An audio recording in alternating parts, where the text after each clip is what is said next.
வணக்கம் ராஜேஸ்வரி.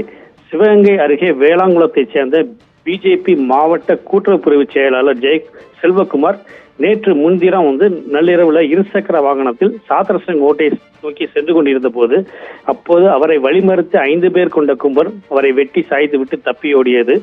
தகவலறிந்து வந்த போலீசார் அவர் செல்வகுமாரின் உடலை மீட்டு உடற்கூறு ஆய்விற்காக சிவகங்கை மருத்துவக் கல்லூரி மருத்துவமனைக்கு அனுப்பி வைத்து கொலைகாலிகளை பிடிக்க தீவிர முயற்சியில் மேற்கொண்டனர்.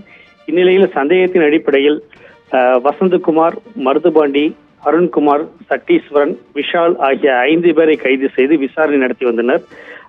இந்நிலையில இன்று மதியம் மாலை பொழுதுல புதுப்பட்டியில் கொலை நடத்திய கொலைக்காக பயன்படுத்திய ஆயுதங்களை மறைத்து வைத்திருந்த இடத்தை காண்பிப்பதற்காக போலீசார் வசந்தகுமார் அழைத்து சென்றனர்.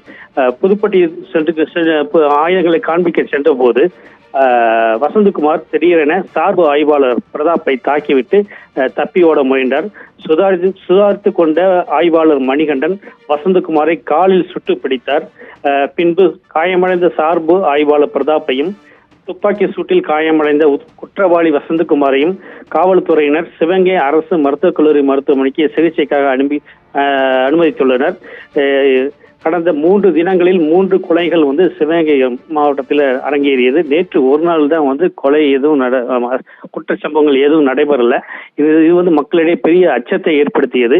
இந்நிலையில இன்று காவலரை தாக்கிவிட்டு சென்ற குற்றவாளி மீது போலீசார் துப்பாக்கி சூட்டில் பிடித்தது பெரும் பரபரப்பை ஏற்படுத்தியிருக்கிறது. ராஜேஸ்வரி.